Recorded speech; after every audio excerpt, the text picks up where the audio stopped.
What's my hourly rate? We're going to just carry on with this money theme just a little bit further. Look, I'm not saying it's all about the money, but does money matter? Yeah, right? I mean, is money just a number?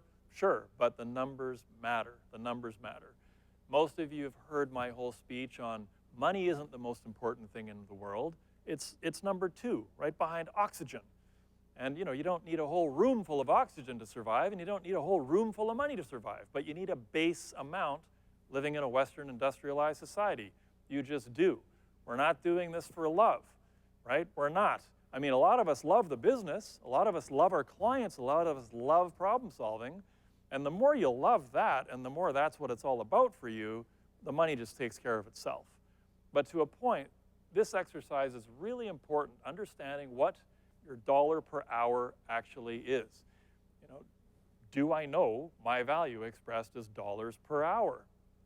If not, why not? We'll do the math together. It's very simple math. You know, and if yes, am I applying it to my life? And look, I get it. Sometimes people, they like cutting the lawn. They feel like that's therapy. They like shoveling a driveway. That's another form of therapy. It's also the #1 way to give yourself a heart attack if you're over 50, so keep that in mind. But you know, people love doing these things themselves, and so they do. And I'm not saying stop doing all these things, but do think about your value expressed as a dollar per hour when you're taking on different tasks. And the formula is this simple, right? Look at your gross annual revenue, because managing your expenses is a different conversation. And so some people say, oh, no, I should only look at my net. No, you shouldn't. You should look at your gross. If you're a salaried employee, how much do you say you make? If you get paid $100 grand a year, you say, I make $100 grand a year. You don't say, oh, I make $61,322 after taxes and deductions and dues. And no, you say, I make $100 grand a year. You always go with the gross. As an employee, you go with the gross. As a business owner, which you now are, I think you should go with the gross. So take your gross annual revenue. For a lot of you, as I say, that median number is 200,000.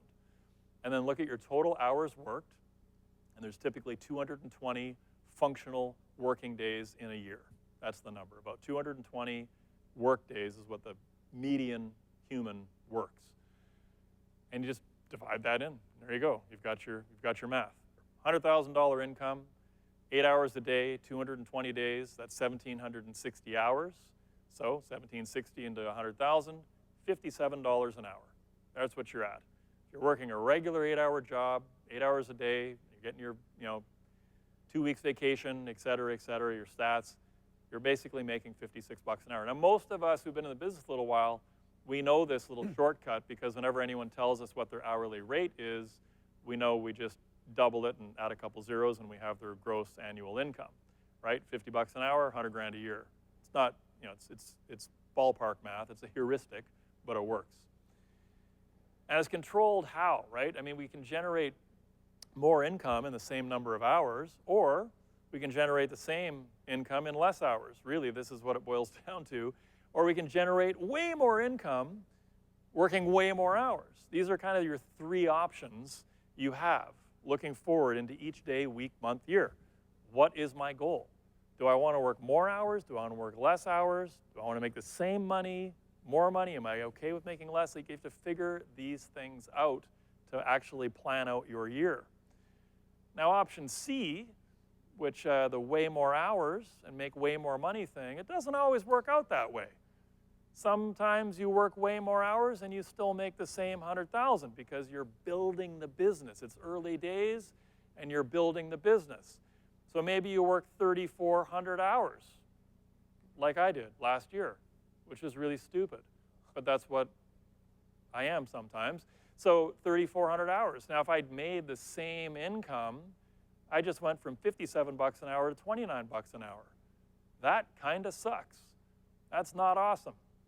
So part of this goal is, of course, to push your hourly rate up, especially if you're working more hours. Especially. If you work double the hours, it should not be double the hourly rate. If you're going to work twice as hard, you should make 3, 4, 5 times as much. So as I say, if you're going to make 3 times as much and you're going to work double the hours, well, okay, at least you're making 88 bucks an hour. better than 57 and a heck of a lot better than 29. But again, the reality in this business in the early years is you have to put in a massive amount of effort, and you will not get paid for a lot of that effort. But you will learn. You will learn lessons. Now, whether you apply those lessons moving forward, that's kind of the key piece to the whole thing. So as I say, what is your plan? Generate more income in the same number of hours, the same and less, or work way more and make way more income. So I control my hourly rate. How? And again, I think you should be writing this down. This year I choose, and write it down as a sentence. And then ask yourself, why? Ask yourself that question again.